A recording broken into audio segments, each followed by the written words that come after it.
हाय, मैं हूं दानियाल और स्वागत है आपका हमारे YouTube चैनल जिसका नाम है क्वांटम डीएनए विद एनटीएसएसपी में। अभी तक हम लोग लगा रहे थे class 12 halo alkane hello arene के सारे क्वेश्चन आंसर्स और एनसीईआरटी के ये भी क्वेश्चन क्लास 12 एनसीईआरटी का ही क्वेश्चन है। और इसमें जनरली इस टाइप के क्वेश्चंस क्लास 11th के लिए बहुत इंपॉर्टेंट है, साथ ही साथ क्लास 12th के लिए भी इंपॉर्टेंट है।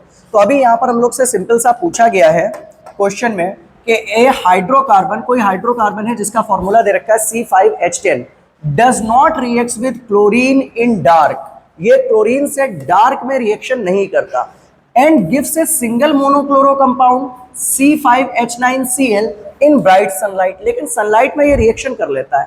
तो आपसे कह रहा है कि इस हाइड्रोकार्बन को हम लोग को पहचान कर बताना है ये कौन सा हाइड्रोकार्बन है। अब इस हाइड्रोकार्बन का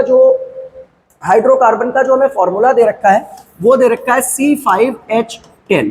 तो अभी अगर ध्यान से देखें C5H10 के लिए अगर आपने हाइड्रोकार्बन्स क्लास 11th में जीओसी में जनरल ऑर्गेनिक केमिस्ट्री में पढ़े हैं तो आपको पता होगा CnH2n, ये फॉर्मूला निकलता है हमारा किसके लिए, एल्कीन के लिए। किसके लिए निकलता है, एल्कीन के लिए। तो अगर हम ध्यान से यहाँ पर देखेंगे कार्बन 5 है और हाइड्रोजन उसके दुगने हैं, तो ये एल्कीन हो सकता है, ये एल्कीन हो सकता है। लेकिन यहाँ पर ये कह रहा है does not react with chlorine in dark, लेकिन ये क्लोरीन के साथ रिएक्ट नहीं करता डार्क में, तो इसका मतलब फिर ये एल्कीन नहीं हो सकता। तो जब ये एल्कीन नहीं हो सकता तो क्या हो सकता है, एक दूसरा ऑप्शन अगर यहां पर हम लोग ले एल्केन का, क्या ये एल्केन तो नहीं है, लेकिन एल्केन के लिए तो फॉर्मूला होता है CnH2n+2। यहां पर तो हमें +2 नहीं दिख रहा है, तो क्या कोई ऐसा एल्केन हो सकता है जिसमें +2 ना आता हो? बिल्कुल हो सकता है, जहां पर हम लोग साइक्लिक स्ट्रक्चर बना लेते हैं। जब हम साइक्लिक स्ट्रक्चर बना लेते हैं या साइक्लो एल्केन की बात करते हैं तो वहां पर फॉर्मूला हमारा एल्कीन वाला ही आ जाता है। तो अगर ये एल्कीन नहीं है तो फिर ये साइक्लो एल्केन हो सकता है। क्या हो सकता है, ये साइक्लो एल्केन हो सकता है। अब जब हमें पता चल गया ये साइक्लो एल्केन है, मतलब इसमें कोई साइक्लिक स्ट्रक्चर है और साथ में एल्केन जुड़ा हुआ है, तो हमसे कह रहा है C5H9Cl, ये एक मोनोक्लोरो कंपाउंड बना रहा है, सिंगल मोनोक्लोरो कंपाउंड। अगर इसको हम लोग ब्राइट सनलाइट में लाते हैं तब तो ये सिंगल मोनोक्लोरो कंपाउंड बना रहा है, वो क्या हो जा रहा है C5H9Cl, ये कंपाउंड बना रहा है। तो कह रहा है आप इस हाइड्रोकार्बन को पहचानिए। तो अब अगर हमारे पास ये साइक्लो एल्केन है तो साइक्लो एल्केन में 5 कार्बन के लिए क्या होगा भाई, एक कार्बन, दूसरा कार्बन, तीसरा कार्बन, चौथा कार्बन, पांचवा कार्बन, सबके साथ में आपने क्या दे दिए, सिंगल बॉन्ड दे दिए।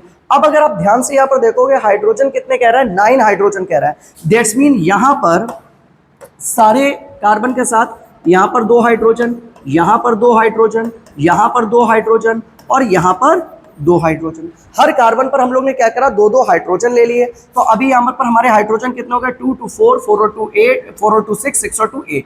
अब यहां पर हमने क्या करा, एक हाइड्रोजन यहां पर ले लिया। इस कार्बन की वैलेंसी देखिए 1 2 3 और यहां पर क्या जुड़ गया, क्लोरीन। तो ये फॉर्मूला हो गया हमारा C5H9Cl का। और सारे हाइड्रोजन्स जो हमारे हैं वो यहाँ पर इक्विवेलेंट है, सारे कार्बन की वैलेंसी इक्विवेलेंट है। तो ये जो हमारा गिवन कंपाउंड होगा ये कोई एल्कीन ना होकर क्या हो जाएगा, ये हो जाएगा साइक्लोपेंटेन। क्या हो जाएगा, ये साइक्लोपेंटेन हो जाएगा। क्या आपको इतनी बात समझ में आ गई?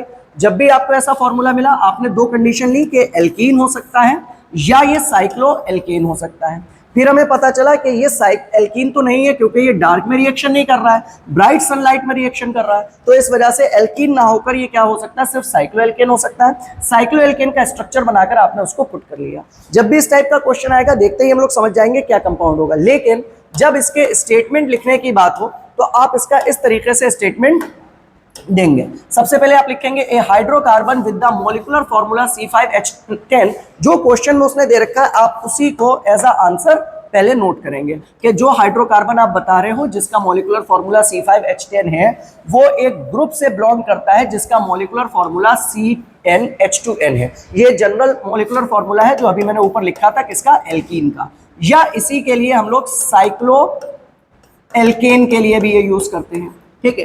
तो therefore it may be either an alkene, ये एल्कीन भी हो सकता है या साथ ही ये साइक्लो एल्केन हो सकता है। अब हमारे पास 2 ऑप्शन हो गए। फिर आप नीचे बताओगे कि क्यों ये एल्कीन नहीं है। सिंस हाइड्रोकार्बन, जो क्वेश्चन में बोला ही है कि hydrocarbon does not react with chlorine, कि ये हाइड्रोकार्बन क्लोरीन से रिएक्शन नहीं कर रहा है अंधेरे में, और अगर क्लोरीन से रिएक्शन नहीं कर रहा है तो इसका मतलब ये एल्कीन नहीं हो सकता, it can not be N alkene. Thus it should be a cycloalkane. अरे भाई दो ही तो ऑप्शन थे, एल्कीन के या साइक्लोएल्केन के। जब एल्कीन नहीं है तो दूसरा ऑप्शन कौन सा हो सकता है? ये साइक्लोएल्केन हो सकता है। तो फिर आप आगे बताओगे अपनी थ्योरी में, आगे आप बताओगे further the hydrocarbon gives a single monochloro compound C5H9Cl। जैसा कि उसने क्वेश्चन में बोला कि ये जो हाइड्रोकार्बन है वो अभी तो हमें पता चल गया क्या है, साइक्लोएल्केन है। ये साइक्लोएल्केन हाइड्रोकार्बन क्या बना रहा है? C5H9Cl बना रहा है। जब इसको क्लोरीन के साथ मिलाया जाता है किसमें? ब्राइट सनलाइट में। आगे हम लोग लिखेंगे कि जब इसको ब्राइट सनलाइट में हाइड्रोकार्बन के साथ मिलाते हैं, क्लोरीन के साथ मिलाते हैं, तो ये C5H9Cl बना रहा है। Since a single monochloro compound is form, तो जो सिंगल मोनोक्लोरो कंपाउंड फॉर्म हुआ, the hydrocarbon must contain hydrogen atoms that are equivalent. तो वहां पर जितने हाइड्रोकार्बन हो वो सब इक्विवेलेंट होने चाहिए। अभी हम लोग ने बनाकर यहाँ पर देखा भी था, अगर आपको ध्यान हो, इधर देखिए, ये हमारे सपोज करिए 5 कार्बन है और इन पांचों कार्बन के साथ हमने सबके साथ 2 हाइड्रोजन 2 हाइड्रोजन 2 हाइड्रोजन 2 हाइड्रोजन और 1 हाइड्रोजन और फिर यहाँ पर Cl। तो अगर आप यहाँ पर ध्यान से देखें, हमारे पास कितने हैं? सिंगल मोनोक्लोरो कंपाउंड है जिसका फॉर्मूला C5H9Cl है। तो यहाँ पर कार्बन हमारे 5 है, हाइड्रोजन लेके 9 के साथ इक्विवेलेंट हो रहा है, 2 2 4 2 6 2 8 और 1 9। तो इसका मतलब सारे हाइड्रोजन कैसे आ रहे हैं? इक्विवेलेंट। अगर ये हाइड्रोजन इक्विवेलेंट नहीं आते तो हम कहते हैं ये साइक्लोपेंटेन नहीं है, फिर हमें अंदर कोई डबल बॉन्ड वगैरह लगाकर वैलेंस करना होता। लेकिन यहाँ तो ये बिल्कुल इक्विवेलेंसी के साथ हाइड्रोकार्बन आ रहे हैं, उसमें सारे हाइड्रोजन हैं।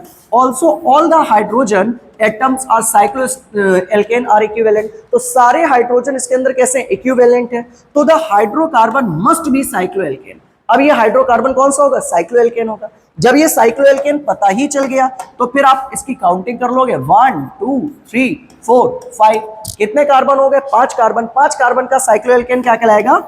Cyclopentane. Hence the compound is cyclopentane. तो इस टाइप का कोई भी क्वेश्चन है आप कर सकते हो, सिंपल सा जब भी हो तो आप पहले देखो जो उसका बेसिक फॉर्मूला बन रहा है, जो जनरल फॉर्मूला बन रहा है, उस जनरल फॉर्मूला से आप उसका नाम निकालोगे।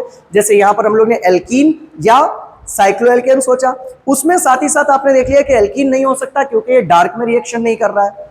तो एल्कीन हटाकर बचा कौन? साइक्लोएल्केन। स्ट्रक्चर बनाकर देख लो, अगर सारे हाइड्रोजन सब कुछ इक्विवेलेंट आ रहा है, दैट्स मीन ये साइक्लोएल्केन है। और फिर कार्बन की काउंटिंग करोगे तो आपको सही नाम उसका IUPAC के अकॉर्डिंग मिल जाएगा।